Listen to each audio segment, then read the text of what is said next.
இவருடைய வரலாற்று மக்களுடைய வரலாற்றையும் என்னென்ன கண்ணாங்கிறது பார்த்துட்டு ரெண்டாவது வீடியாக இரண்டாம் பகுதியாக இங்கே போகிறது.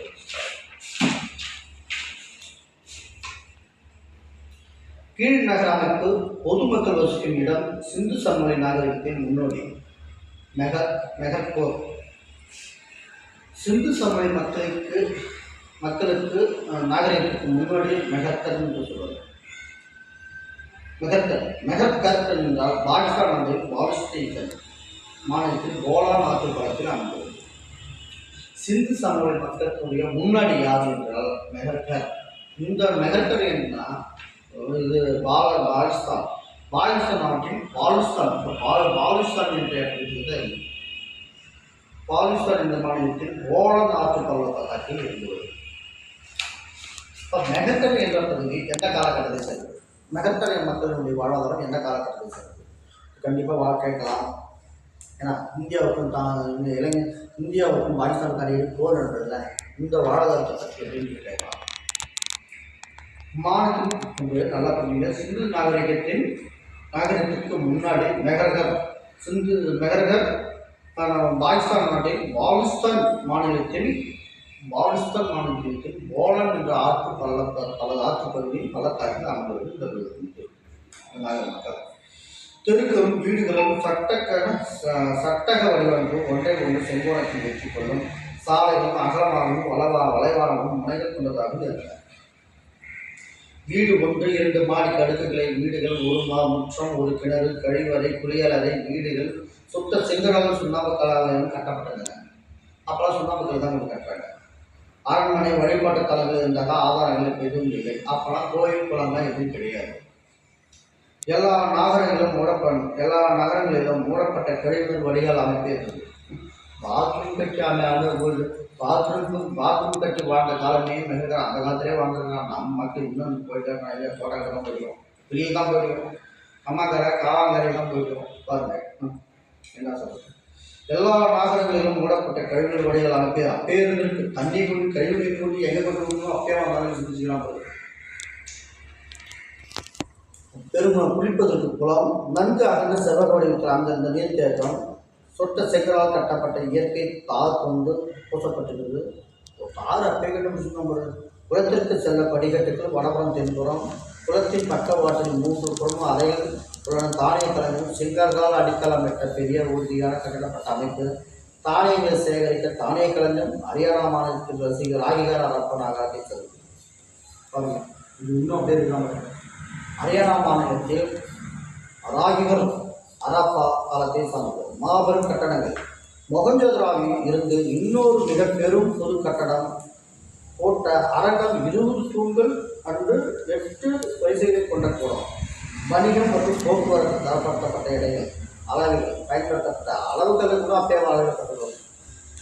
சக்கர வண்டிகளை பயன்படுத்தல். சக்கர வண்டிகளை பயன்படுத்தல். அப்புறம் மெசபடோமியாவும் சோபியாவுடன் ஈரான், குவைத், சிரியா நாடுகள் அங்கே இருந்தன. விரிவான கடல் வணிகமாக கடற்கரை நகரம் ஒட்டி இருக்கிற அவங்க நகரமாக அப்பயே இந்த கடல் வாணிகத்தை தொடங்கியவர்கள் தான். சுமேரியர்கள் அக்காடியா பேரரசுக்கு உட்பட்ட அரசன் நாராயண் சிங் என்பவர் சிந்து வெளி பகுதியில் உள்ள மிருகா என்ற இடத்தில் இருந்து அணிகலன் வாங்கியதாக குறிப்பு இருக்கின்றனர். இந்த கேள்வி வரத்துக்கு வாய்ப்பு இருக்குது. ஆனால் பெரும்பாலும் இதுவரை கேட்டதில்லை. இந்த கேள்வி டிஎன்பிசிகள் டெக்னிக்கலாக கேட்கறதுக்கு வாய்ப்பு இருக்குது. இல்லைங்களா? சுமரியருடைய எழுத்துன்னா சுமரிய எழுத்துமுறை யார் கேட்க அந்த மாதிரி தான் கேட்டுக்கிறாங்க. சுமரிகள் எழுத்துமுறை வடிவம் என்ன அப்படிதான் கேள்வி இருக்கிறாங்க. அவங்களுடைய மொழி வடிவம் இருந்துச்சு அவங்க தான் கேட்டுக்கிறாங்க. சுமரியர்களுடைய அக்காடிய பேரரசுக்கு உட்பட்ட அரசன் யார் என்று கேட்கலாம். நாராம் சிங் என்பவர்கள் சிந்து வெளி பகனுடைய பகுதியில் மெல்கா என்னிடம் என்னும் இடத்தில் இருந்து அணிகலன் வாங்கியதாக கூறியிருக்கிறது அப்படின்னு பார்க்கணும். பாரசீக வளைகுடா மற்றும் மெசபடோமியாவில் கண்டுபிடிக்கப்பட்டதை போன்று உருளை வடிவ முத்திரைகள் சிந்து வெளி பகுதியில் காணப்படுகிறது. சில நேரங்களில் குறிப்பிடப்பட்ட மெசபடோமியாவும் அரப நாகரிகமும் சிந்து சமவெளி மக்களும் மெசபடோமியாவும் சிந்து சமவெளி நாகரிகமும் ஒரே மாதிரி கலாச்சாரத்தை பின்பற்றுவார்கள். குஜராத்தில் வந்து லோத்தர் கப்பல் கட்டும் தொழிற்சாலை சபர்மதி ஆற்றினுடைய கரையை மற்றும் செப்பரேட் தரம் கண்டுபிடிக்கிறது. இன்னி வரைக்கும் அது தெரிஞ்சு லோக்கல் வந்து இன்னும் இருக்குது. அதுதான் லோக்கல் என்ன அந்த கப்பல் கட்டும் தொழிற்சாலை போற்று அந்த பகுதி குஜராத்தினுடைய லோக்கல் என்ற பகுதி கப்பல் கப்பலிடும் பகுதி எல்லாம் உள்ளது. கப்பல் கட்டும் தொழிற்சாலை அந்த இடம் எங்கே இருக்குன்னா சபர்மதி ஆற்றின் குறுக்கே கட்டப்பட்டுள்ளது. இது கேள்வி ஐஏஎஸ் கேட்டிருக்கிறாங்க. நான் 3 தடவை ஐஏஎஸ் எக்ஸாம் சிவில் சர்வீஸ் படிக்கும்போது 2009 இந்த கேள்வி கேட்டிருக்காங்க. லோக்கல் பகுதி எந்த எந்த நதிக்கரையில் வருதுன்னு கேட்டாங்க. அப்போ டெக்கான் புராணிக்கு ஒரு புக்ஸ் புராணிக்குன்னு சொல்லி ஒரு புக் இருக்குங்க. இதுக்கான காம்படிஷன் சொல்லிட்டு விஸ்டம் காம்படிஷன் சொல்லி ஒரு புக் இருக்கும். அதையும் டெக்கான் புராணிக்குன்னு சொல்லிட்டு ஒரு புக்ஸ் இருக்கும். அப்போ அந்த ஐஏஎஸ் சிவில் சர்வீஸ் எக்ஸாமில் இந்த கேள்வி கேட்டாங்க. அப்போ இங்கிலீஷ் தராங்க. 2008 2009 சிவில் சர்வீஸ் படிக்கும்போது எனக்கு சென்ட்ரல் வந்து சென்னை தான் ஐஏஎஸ் எக்ஸாம் 2வது ஐஏஎஸ்க்கு அப்போ தான் இந்த கேள்வி கேட்டாங்க. இந்த கேள்வி அப்போ வந்து குஜராத்தில் கப்பல் கட்டும் தொழிற்சாலை பழைய கற்கன ஓல்டு ஏஜ் பீரியடாத்தில் நான் ஷிப் மெயின்டெனன்ஸ் அப்படின்னு சொல்லிட்டு அந்த கொஸ்டின் சரியான ஆகலை. மெயின்டெனன்ஸ் ஷிப் ஃபேக்ட்ரி அப்படின்னு structure of the ship factory இந்த லோக்கல் ஆஃபீஸர் அப்போ ரிவர் ஆஃப் த பேங்க் அப்படின்னு கேட்டாங்க. அப்போ இப்போது சபர்மதி நதிக்கரை கேட்டாங்க. அப்போ சபர்மதி நதிக்கரை அப்போ அந்த சபர்மதி நதிக்கரையிலே அது இருக்குன்னா செப்பரேட் தரம் பண்ணிட்டு அப்போ எழுதுனா மொஹஞ்சதாரோ அப்படி அடையாளம் டீப்பாக இருக்கும். சபர்மதி நதிக்கரை சாம்பல் நதிக்கரை இந்த ஃபோட்டோலாம் காப்பாற்றாரு. இன்றைக்கி அந்த கேள்வி ஞாபகம் வந்து டிஎன்பிசி குரூப் 1 இந்த கேள்வி கேட்கறதுக்கு வாய்ப்பு லோக்கல் பகுதி கண்டிப்பாக வரும். ஏன்னா 2008 நான் 3 வருஷம் தான் சிவில் சர்வீஸ் படித்தேன். அதன் பிறகு லாயர் படிச்சு முடிச்சுட்டு வெளியே வந்துட்டேன். ஸோ நான் டாக்டருடைய ஆலோசனை இருக்கல.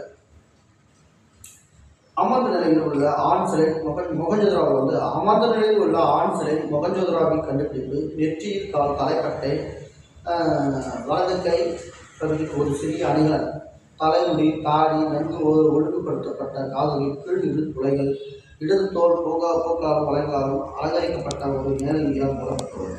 தொழில்நுட்பம் சிந்துவெளி மக்கள் தரப்படுத்தப்பட்ட எடைகள் மற்றும் தலைவர்கள் உருவாக்கும். இந்த எடைக்கற்கெல்லாம் பயன்படுத்துகிறாங்க. குஜராத் கண்டுபிடிக்கப்பட்ட தந்தத்தினால் ஆன அளவுகோல் ஓர் 1700 மில்லிமீட்டர் வரை சிறிய அளவுகளை கொண்டுள்ளது.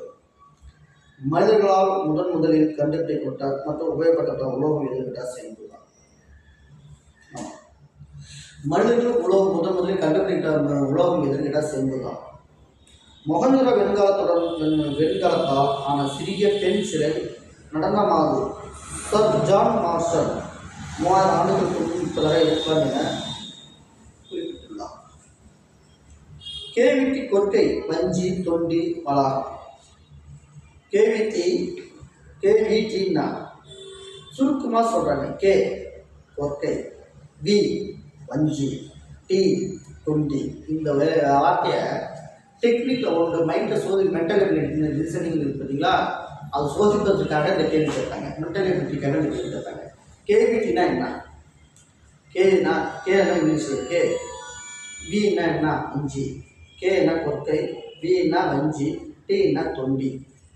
இந்த கேள்வியை இந்த வளாகத்தினுடைய 3 சேர்த்து கொஞ்சி கொற்கை வஞ்சி தொண்டி என்ற பகுதியை குறிப்பிட்டு ஒரே வரியில் கொண்டு கேவிட்டின்னு சொல்லுவாங்க. பாய்சான் இன்றும் கொற்கை வஞ்சி தொண்டி இருக்குது. பாய்சான் இன்றும் கொற்கை வஞ்சி தொண்டி மற்றை உரை கடல்கள் என்ற பெயர் கொண்ட இடங்கள் உள்ளன. இன்றைக்கும் உள்ளன. அந்த இடத்துல தொண்டி பகுதி உள்ளன. பாகிஸ்தான் இருக்குது. பாகிஸ்தான் முன் காலத்தில் ஆல்ரெடி 1950 முன்னாடி 1947 முன்னாடி நம்ம நாட்டில் தான் இருந்துச்சு. அதுவும் ஒரு இந்திய பகுதி தான். இங்கே எல்கேஆர் தொழிற்சாலை இன்னைக்கு பெரிய தலைவர்கள்லாம் லாபத்தில் பிறந்தவங்க தான். அதனால தான் ஆப்கானிஸ்தான் ஆறுகள் காவிரி பொருண்மை பாகிஸ்தான் காவிரி வாலி மற்றும் பொருளை தமிழ் சொற்களை முழுமையாக பிரதிபலிக்கிறது. பாருங்க, காவிரி இருக்கிற சில நதிகளும் தமிழ்கள் அங்கேயும் இருக்காங்க. எவ்வளோ எடுத்துக்காட்டு சொல்றாங்க. ஆப்கானிஸ்தான் ஆறுகள் காவிரி பொருண்மை அப்படின்ற பொருள் நிரூபித்தது. சிந்துவெளி நாகரிகம் பொக்கிஷங்கள் உடை பருத்தி ஆடைகள் பருத்தி ஆடைகள் கம்பளி ஆடைகள் இதெல்லாம் பண்ண சிந்து நாகரிக மக்கள் வந்து என்னன்னா பருத்தியால் ஆனவை அவங்க முக்கியமான அம்சம் என்னன்னா உடை, பருத்தி ஆடைகள், கம்பளை ஆடை. சிந்துவெளி மக்கள் ஆவணம் செய்ய சிவப்பு நிறம் மணிக்கற்களை பயன்படுத்தினர். சிந்துவெளி மக்கள் ஆவணம் செய்ய சிவப்பு நிற மணிக்கற்களை பயன்படுத்தினர். அப்ப சிந்துவெளி மக்கள் எந்த கற்களை கொண்டு ஆவணங்கள் செய்தனர் அப்படின்னு கேள்வி கேட்க வரும். இது கேட்க அதிகமாக கேட்க மாட்டாங்க, ஆனால் கேட்டுருக்கிறாங்க. இதே ஒரு கொஷின் குரூப் 2 4 10 எனக்கு தெரியுது அவருக்கு. அப்புறம் சக்கரத்தின் பயனாக இருந்தனர். மண்பாண்டங்களை சக்கரங்களை கொண்டு உருவாக்கினர். மண்பாண்டம் சிவப்பு வண்ணத்தில் அது கருப்பு வண்ணத்தில் வேலைப்பாடுகள் வேலைப்பாடுகள் இருந்தன. தாய் தொழில் வழிபாடு இருந்திருக்கலாம். சுடுமண்ணால் செய்யப்பட்ட பல்வேறு வகையான பொம்மைகள் மக்களின் விளையாட்டு மற்றும் பொழுதுபோக்கு ஆர்வத்தை காட்டுகிறது. அவங்க பொழுதுபோக்குகள் விளையாடிக்கிறாங்க. பொற்க ஆட்சி முன் 1900 ஹராப்பா நாகரிகம் சரிய தொடங்கியது. 1900 கிமு 1900 பிறகு அந்த ஹராப்பா நாகரிகம் சரிய தொடங்கியது. முதல் எழுத்து வடிவம் சுவரைகளாக உருவாக்கப்பட்டது. முதல் எழுத்து வடிவத்தை உருவாக்கியது யாருன்னா சுமரியர்கள் தான். இந்த சுமரியர்களுடைய தான் ஹராப்பா சுமரியர்கள் தான். மொஹஞ்சதாரோவின் தொல்பொருள் ஆராய்ச்சி நடைபெறும் இடம் உலக பாரம்பரியம் பெற்ற தளமாக யுனெஸ்கோ அமைப்பு தேர்ந்தெடுக்கப்பட்டது. மொஹஞ்சதாரோவில் தொல்பொருள் ஆட்சி நடைபெறும் பொழுது நடைபெறும் இடம் உலக பாரம்பரிய தளமாக யுனெஸ்கோ அமைப்பு தேர்ந்தெடுக்கப்பட்டுள்ளது. யுனெஸ்கோ நிறுவனம் எதனால்னா உலக தரத்தில் ஒரு நிறுவனம் அது, ஒரு அமைப்பு அது. அந்த நாடுகள் பழங்கால சட்டங்கள் எதுன்னா மொஹஞ்சதாரோ தான் நினைச்சுக்கிறாங்க.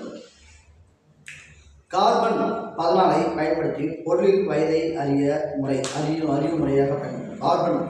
கார்பனை வச்சு அதை எப்படி கண்டுபிடிச்சான்றது விளக்கம் நான் தரேன். அது எனக்கு கொஞ்சம் லைட்டராக வர தான் தெரியும். ஒரு கார்பனை வச்சு ஒரு பொருள் புதுசாக எப்படி கண்டுபிடிக்க முடியும்னா அது தன்மையை சொல்லுவாங்க. அது எப்படின்னு நான் சொல்லிடுறேன். அது விளக்கம் கொடுக்குற அந்த வீடியோ நான் பார்த்துட்டு சொல்கிறேன். ஏன்னா அது நான் ஏற்கனவே வரல தான் தெரியும். மொஹஞ்சதாரோவில் காணப்படுகின்ற பெருங்குளமே உலகில் முதலில் கட்டப்பட்ட பெருங்குளமாகும். மொஹஞ்சதாரோவில் காணப்பட்ட குளமே முதல் குளம் என்று சொல்வார்கள்.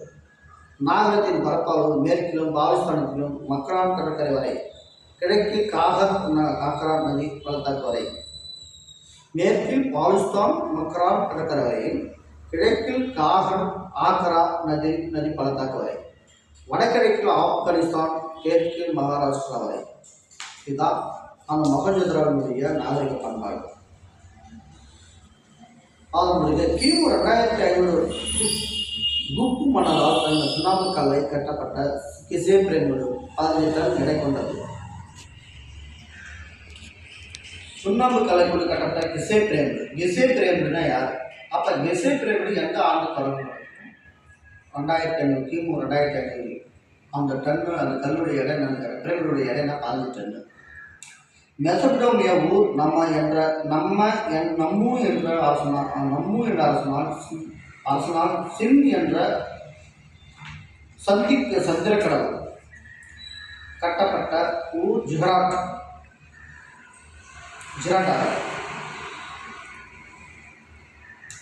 மெசபடோமியா ஊர் நம்மு என்ற அரசனால் சின் என்ற சந்திர கடவுளுக்கு கட்டப்பட்டது.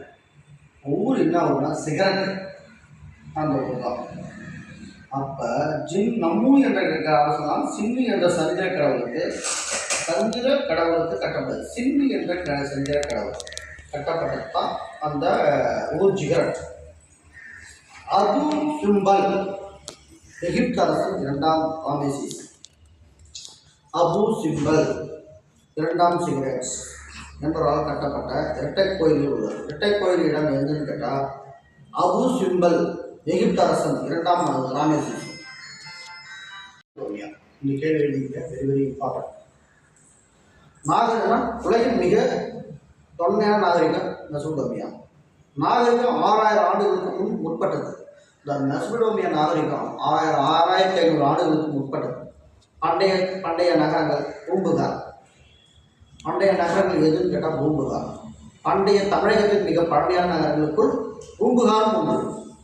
பூம்புகார் எங்கே இருக்குது? தமிழ்நாட்டில் இருக்குது. கோவலன் மற்றும் கண்ணகி பிறந்த ஊர் பூம்புகார் தான். துறைமுக நகரம் என்று ஏற்றுமதி இறக்குமதி என்று பூம்புகார் சொன்னாங்க. வங்காள விரிகுடா கடலின் கரையில் அமைந்துள்ளது. இந்த பூம்புகார் என்னென்றால் கிழக்கே வங்காள விரிகுடா இல்லையா, அந்த வங்காள விரிகுடா கடலில் தான் அமைந்துள்ளது. இது காவிரி ஆறு கடலோடு கலக்கும் இடத்தில் தற்போதைய மயிலாடுதுறை அருகே உள்ளது. மயிலாடுதுறை மாயவரம் கும்பகோணம் அதான் இந்த படம் ஓடிட்டு தெரியுதுன்னா அதுல தான் வளர்ந்து அஜித் படம் சிட்டிஸ்லாம் அந்த படம் அங்கே தான் இருக்குது. அந்த படத்தை மையம் தான் அத்திப்பட்டி ஆண்டிப்பட்டி அரசம்பட்டின்னு சொல்கிறாங்க. அத்திப்பட்டி மையமாக வச்சு தான் அந்த படத்தில் தான் அந்த ஏரியா வச்சு தான் அந்த அத்திப்பட்டி அதை ஒன்று தாங்கம்படி அத்திப்பட்டினாங்க. அந்த படம் அந்த ஏரியா நாகப்பட்டினம் பக்கம் தான். நாகப்பட்டினம் காரைக்கால் மாயவரம் கும்பகோணம் தான். புகார் பேருங்க பூம்புகார் துறைமுகம் அதில் என்ன இருக்கு, புகார் காவிரி பூம்பட்டினம் வேறு பேர்கள். அந்த பூம்புகாருக்கு வேறு பேர் காவிரிப்பட்டினம், காவிரி பூம்பட்டினம், புகார் என்றால் அங்கே சுங்கசாலை. புகார் என்றால் அது ஒரு நகர தனிப்பகுதி. புகார் காவிரி பூம்பட்டினம் இதுக்கு வேறு பெயர்கள் உண்டு. அதுதான் பூம்புகாருடைய துறைமுகத்துக்கு வேறு பேர் என்ன, புகார் காவிரி பூம்பட்டினம். சங்ககால சோழ அரசின் துறைமுகம் எதுனா பூம்புகார். சோழ அரசர்களின் துறைமுகம் எது என்றாலே பூம்புகார் தான். பூம்புகார் நடந்த வணிகம் என்னன்னா பட்டினப்பாலை இரட்டை காப்பியம். சில பட்டினப்பாலை இரட்டை காப்பியம் அப்படின்றதெல்லாம் அந்த காலத்தில் தோன்றிவிட்டோம். பூம்புகார் தோற்றிக்கப்பட்ட ரெண்டு நூல் இருக்குது. ஒன்று சிலப்பதிகாரம், கோவலன் கண்ணகி. கோவலன் கண்ணகி இடையே பிறந்தவர்களுக்கு கோவலன் கண்ணகிக்கு இடையே எந்த தத்துவ கணவனாக இருந்தாலும் ஆனால் மாதேவியிடம் தொடர்பு கொண்டதால அவளுக்கு பிறந்த குழந்தையின் பெயர் தான் மணிமேகலை. அதை இரட்டை காப்பியம். மணிமேகலையும் சிலப்பதிகாரம் ஒரேவாறு பயன்பட்டது. தன் கணவன் என்னைக்கால் திரும்பி வந்து விடுவான் என்ற பக்தியோடு காத்திருந்த தன் கற்பை இழக்காமல் காத்திருந்த கண்ணகியே போல் வாழ வேண்டும் என்று வரலாற்று சொல்கிறது. இப்போ அப்படி இல்லை. நீ ஒரு இடம் கூட நான் ஒரு இடம் போயிடறேன், நீ எப்படி நான் அப்படி போயிடுறேன். நீங்கள் டிவோர்ஸ் அதே காரணம் நினைக்கிறது. அதான் கல்வி முன்னேற்றங்கள், நாகரிக முன்னேற்றங்கள் கட்டிக்க அந்த காலத்து பெண்களுக்கு இந்த காலத்துக்கு அதெல்லாம் கண்ணகி செலவு வச்சாங்க. கோயில் வைக்கிறது இல்லை, போலீஸ் ஸ்டேஷன் தான் கட்டுறாங்க. மகளிர் போற்றும் மஞ்சள் ஸ்டேஷன் தான் அங்கே கட்டுறாங்க. கண்ணகி சிலைக்கு பதிலாக கோயிலுக்கு இருக்கலாம். அப்புறம் ஆண்களுக்கு மற்ற தவறுகளும் நிறைய நடந்துருக்கலாம். நான் தவறாக சொல்லலை, பெண்களுடைய முன்னேற்றம் வளர்ச்சி அது தான். இரட்டை காப்பியம் என்றால் சிலப்பதிகாரம், மணிமேகலை. ஏன் மணிமேகலை குறிப்பிடனா ரெண்டு ஒரே தொடர்புடைய எதனால் கேட்டால், கோவலன் தன்னுடைய மனைவியை கண்ணகியை விட்டுவிட்டு மாதவியுடன் தொடர்பு கொண்டு அவர்கள் மூலம் அதன் மூலம் இருவர்கள் மூலம் பிறந்த குழந்தைகள் மணிமேகலை. அதற்கு நான் ஏற்பட்ட பேர் தான் மணிமேகலை நூல். இதான் இரட்டை காப்பியம். வேறு கிரேக்கம், ரோம் உள்ளிட்ட பல நாட்டு வணிகர்கள் இங்கு வந்தனர். இங்கே பூம்புகார் துறைமுகத்தில் கிரேக்கம், ரோம் போன்ற உள்ளிட்ட பல நாட்டு வணிகர்கள் இங்கு வியாபாரம் நடத்துகிறார். பூம்புகார் நகரத்துக்கு வணிகர்கள் நேர்மைக்கும் ஆணையத்திற்கும் பெயர் பெற்றவர்களாக இருந்தார்.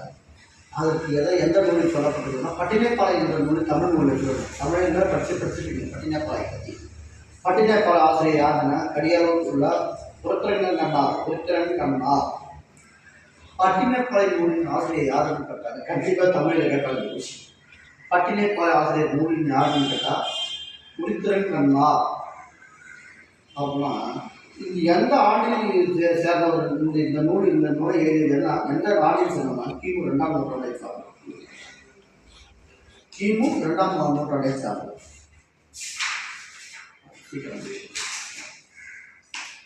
கடல் வழி குதிரைகள், தரைவழி கருமிளகு. கடல் வழியில் குதிரைகள் மூலமாக முயற்சி செஞ்சு அங்கே போய் கப்பலை ஏற்றி அனுப்பிச்சுருக்காங்க. தரைவழி சுடுன்னா இதுக்கு 8 கட்டுன்னு சொல்கிறாங்க பாருங்க. கடல் வழி, குதிரைகள், தரைவழி, கருமிளகு, வடமலை, தங்கம், மேற்கு தொடர்ச்சி மலை, சந்தனம், தென்கடல், முத்து, கிழக்கு பகுதி, பவளம், ஈடம், உணவுப் பொருட்கள் இறக்குமதி. இது எல்லாமே செஞ்சாங்க. கடல் வழியை குதிரைகள் மூலம் கடல் வழியில் கடற்குதிரைகள்லாம் பேர் பண்ணுறதுக்காக இருக்கணும். அப்போதான் அது ஒரு இதுவாக பயன்படுத்திருக்காரு. இறக்குமதி செஞ்சாங்க. புகார் நகர வாழ்க்கை பற்றி சிலப்பதிகாரம், புகார் காண்டம், பட்டினப்பாலை. பூம்புகார் தான். பூம்புகாருடைய வேற பெயர் தான் புகார். பூம்புகாருடைய துறைமுகத்துக்கு காவிரி பூம்பட்டினம். காவிரிப்பட்டினம் பூம்புறதுக்கு பேர் புகார். அந்த புகார் தொழில் தான் பூம்புகார். 3 ஒன்று தான். அதுதான் சிலப்பதிகாரத்தில் சொல்கிற ஒரு காண்டத்தில் சொல்கிறாங்க. புகார் காண்டம் பட்டினப்பாலை அப்படின்னு சொல்கிறாங்க. புகார் காண்டம் சின்ன பழக்கம். அதன் பிறகு பொற்கால ஆட்சிக்கு பிறகு 700 புகார் நகரம் கடல்கோள் அல்லது கடல் சீற்றங்களால் அழிந்து போயிருக்கலாம் என கருதுகிறது. பொற்கால ஆட்சியில் 200 ஆண்டுகளில் 200ஆம் ஆண்டுகளில் புகார் நகரம் கடல் கொள்ளையால் கடல் சீற்றங்களால் அழிந்து போயிருக்கலாம் என்று அழைக்கிறார். அழிஞ்சிச்சுக்கிறது இல்லை. அதனால மதுரை சங்க வளர்த்த நகரம் உருவாயிடுச்சு. அதன் பிறகு மதுரை சங்கத்தை பற்றி மதுரை பற்றி பார்ப்போம். மதுரைக்கு எது பேர் பொருள்னா மதுரை சங்கம், தமிழ் சங்கத்தை வளர்த்தவர்கள் என்று பொருள்.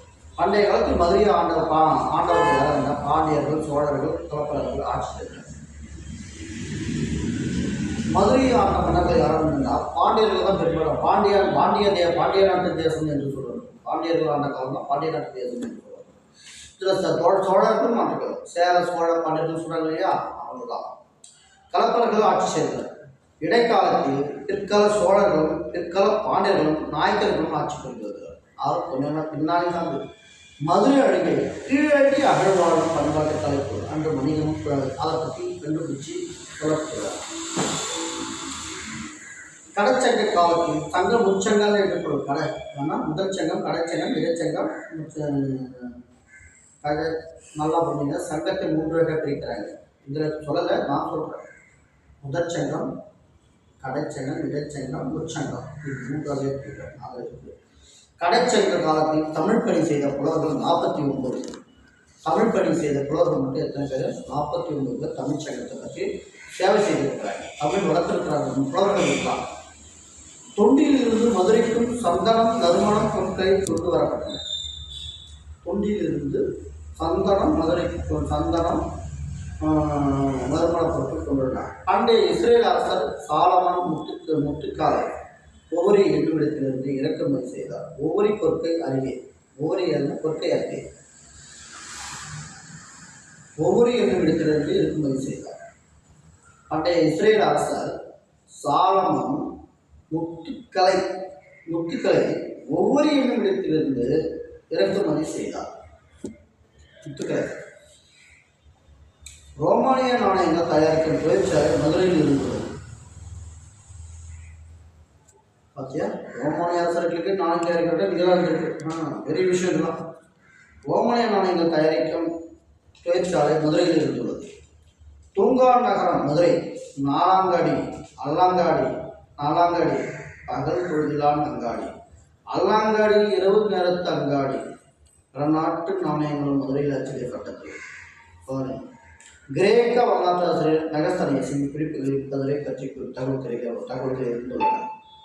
கிரேக்க வரலாற்று ஆசிரியர் யாரு? மெகஸ்தனியஸ் சீன சைனர்கள். இவங்கெல்லாம் பயங்கர சிந்தனையாளர். சந்திரகுப்தர் கால அமைச்சரவையிலே இருந்தார். சாணக்கியரின் மதுரையை பற்றி தனது அர்த்தசாஸ்திரத்தில் குறிப்பிட்டுள்ளார். சந்திரகுப்தர் அமைச்சரான ஜானகியர் யாருடைய அமைச்சரவையில் அமைச்சராக இருந்தார்? எந்த மன்னர் கால ஆட்சி காலத்தில் அமைச்சராக இருந்தார்? சந்திரகுப்த மௌரியன் அரசரின் காலத்தில் தான் அமைச்சரவையில் தான் சாணக்கியர் அமைச்சராக இருந்தார். காஞ்சிபுரத்தை பற்றி பார்க்கணும். பள்ளியில் காஞ்சி நகருக்கு தான் முதலில் நலமாக புலவரை. அதான் நாலந்தா பல்கலைக்கழகத்தில் பயின்ற சீன வரலாற்று ஆசிரியர் யுவான் சுவாங் முதல் படிப்புக்கு காஞ்சிதான் இருந்து கடிகைக்கு வந்திருக்கிறார். பார்த்தீங்களா, நாலந்தா பல்கலைக்கழக படித்தவர் யுவான் சுவாங் சைனா வெளியுறவாளர், வெளியே இருந்தார். அவர் வெளிநாடுகளில் இங்கே படிப்புக்காக காஞ்சியில் இருந்த கடிகைக்கு வந்திருக்கிறார். கடிகையில் இருக்கிறதான் இருக்காமா, அங்கே வந்திருக்கிறார். நகரங்களில் சிறந்தது காஞ்சி தான். கவிஞர் காளிதாசர் சொல்லியிருக்கிறார். கல்லியில் கரையலாத காஞ்சி, கல்லிலும் கரையாத காஞ்சி தான் கரையலாத காஞ்சி. இது திருநாவுக்கரசர் பாடியிருக்கிறார். புத்த கயாக்க சாஞ்சி போன்ற 7 இந்திய புவித்தலங்களை இதில் யுவான் சுவான் குறித்துள்ளார். காஞ்சி தொண்டை நாடு கொண்டவை. காஞ்சியில் பிறந்த வாழ்ந்தவர்கள் தர்மபாலர், ஜோதிபாலர், சுமதி, போதிதர்மர் போன்றவர்கள் இருந்திருக்காங்க. காஞ்சி கோயிலின் நகரம் என்று அழைக்கப்படுகிறது. காஞ்சி கைலாசநாதர் கோயில் ராஜஸ்தானம் கோயில் என்றவர்கள் கட்டப்பட்டது. எண்ணற்ற குடைவரை கோயில்கள் பல்லவ காலத்தில் தான் நட்டது. காஞ்சி பல்லவருடைய ஆட்சி கருதியே காஞ்சி தானே. மல்லாபுரம், மாமல்லபுரம், மகாபலிபுரம், மாமல்லபுரம், மகாபலிபுரம் எல்லாமே அதுதான் இருந்துச்சு. அதான் காஞ்சி. அதை தான் நம்ம எல்லாரும் சிலர்கள் கோயில்கள் எல்லாமே பண்ணுறாங்க. காஞ்சிபுரம் ஏரிகளின் மாவட்டம். ஆமாம், இதெல்லாம் வந்துட்டு அது இதெல்லாம் வந்து காஞ்சிபுரம் ஏரிகள் மாவட்டம் தான். செங்கல்பட்டு மாவட்டம் இப்போ தெரிஞ்சிட்டாங்க. இப்போ குறைஞ்சிச்சு. இப்போ வரலாற்று ரீதியாக இல்லை. அது செங்கல்பட்டு மாவட்டம் வந்துச்சு. புகார் துறைமுகம் நகரம், மதுரை வணிக நகரம், காஞ்சி கல்வி நகரம். புகார் துறைமுக நகரம். புகார் காவல் பூம்புகார் தான். அதாவது புகார் சேர்ப்பது. மதுரை வணிக நகரம், காஞ்சி கல்வி நகரம், சோழ நாடு சூருடைத்து, பாண்டிய நாடு முத்துடைத்து, சேர நாடு வேழவுடைத்து, தொண்டை நாடு சான்றுடைத்து, சேர நாடு கோவாய், நீலகிரி, கரூர், கன்னியாகுமரி, கேரளா மாநிலத்தில் பகுதிக்கு சோழ நாடு தஞ்சை, திருவாரூர், நாகை, திருச்சி, புதுக்கோட்டை இருக்குது. பாண்டிய நாடு மதுரை தான். அதான் இருக்கிறது. பாண்டிய நாடு மதுரை, ராமநாதபுரம், சிவகங்கை, தூத்துக்குடி, திருநெல்வேலி. தொண்டை நாடு காஞ்சிபுரம், திருவள்ளூர், தருமபுரி, திருவண்ணாமலை, வேலூர், விழுப்புரம் போன்றதெல்லாம் தொண்டை நாடுகள் இருந்துச்சு. ஆகிய இன்னிலிருந்து இதுவரை பார்த்துட்டோம். புரிஞ்சுக்கிறோம் இருக்கிறார். மேலோட்டமாக சொல்லப்படுது. இந்த நோட்ஸ் குறிப்பிடலாம். நாங்கள் பிறகு அச்சிடப்பட்டு எழுதி உங்களுக்கு வாட்ஸ்அப்பில் அனுப்புகிறோம். நீங்கள் எடுத்து படிக்கலாம். ஓகேங்களா? நன்றி. இந்த வீடியோ எடுத்ததுக்கு மிகவும் சிரமப்பட்டு கஷ்டப்பட்டு அர்ப்பணித்து செஞ்ச மேடம் கௌசல்யா அவர்களுக்கு நன்றி.